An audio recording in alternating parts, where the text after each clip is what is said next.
Wisconsin has some real issues. Yeah. Defense is solid. They held Notre Dame to 3 yards rushing, which is really impressive. Your boy Graham Mertz has some problems at the quarterback position, though. Yeah, I mean, I know the score is 41-13, but I think that game didn't really get out of hand until the fourth quarter.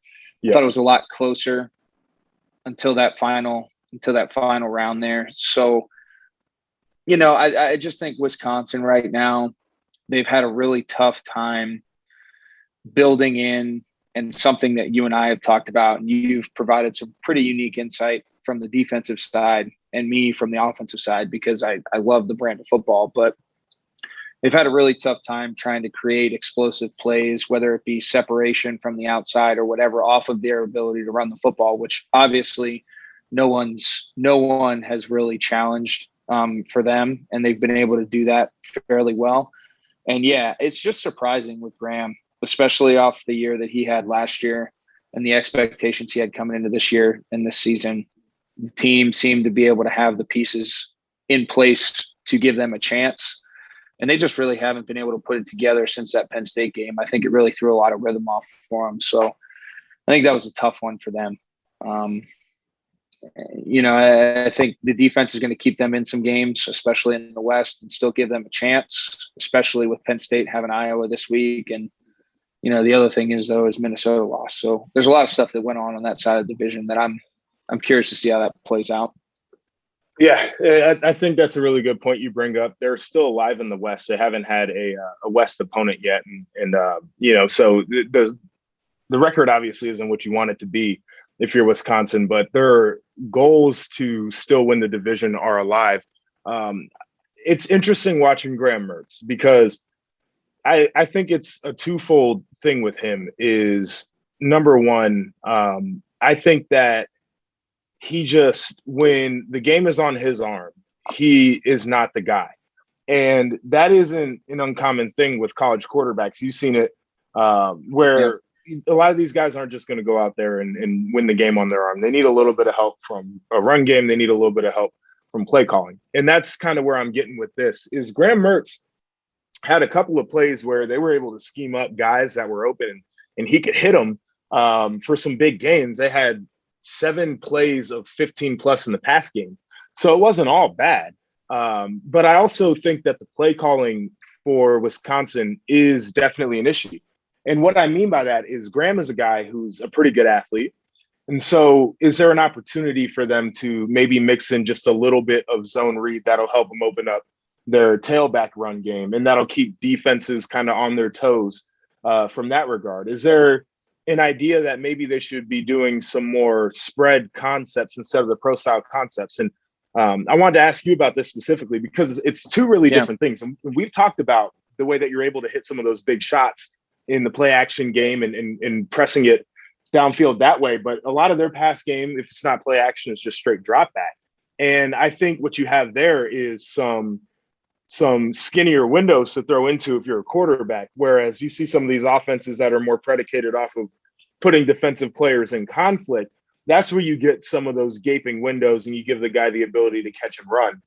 So just philosophically from you, do you think that is something that a team could transition to throughout the year? Number one. Number two, do you think that's something that could help Wisconsin?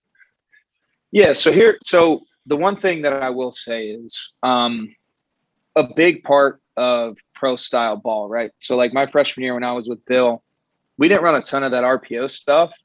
And it was mainly predicated on the fact that we still ran RPO type concepts with my ability to get on the edge in the play action, moving the pocket. So like the naked game, the slide game, those types of things.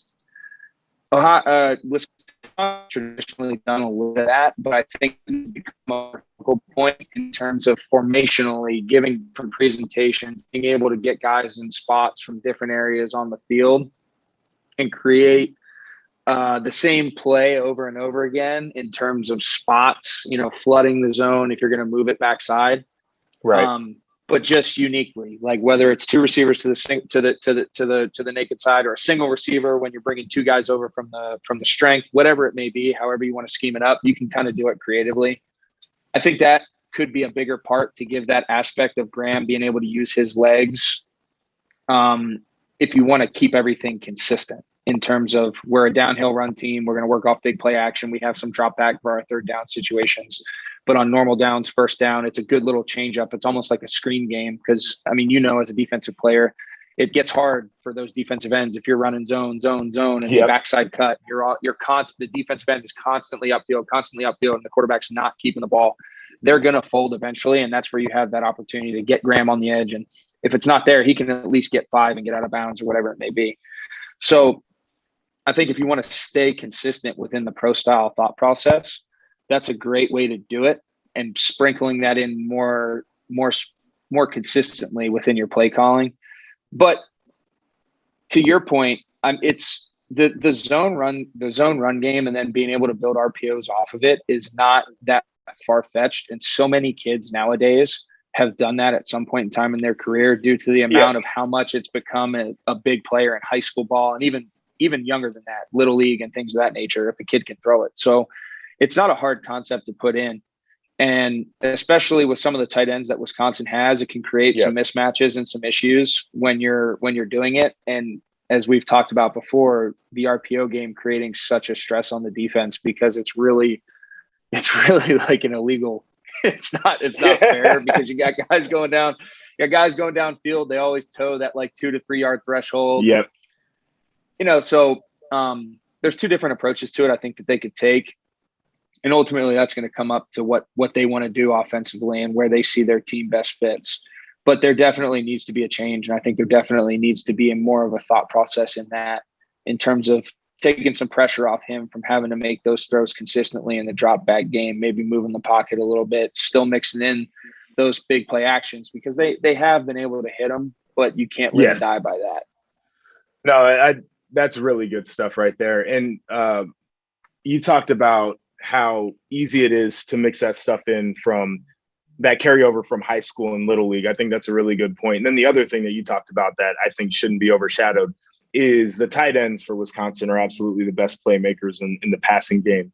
And so any way that they can get creative. And it was funny because we were watching the game and Notre Dame's best playmaker in the receiving game is a tight end too. That kid's really good. And we were seeing tight end screens from both teams. And I don't know if we see tight end screens in the game plan for any teams really.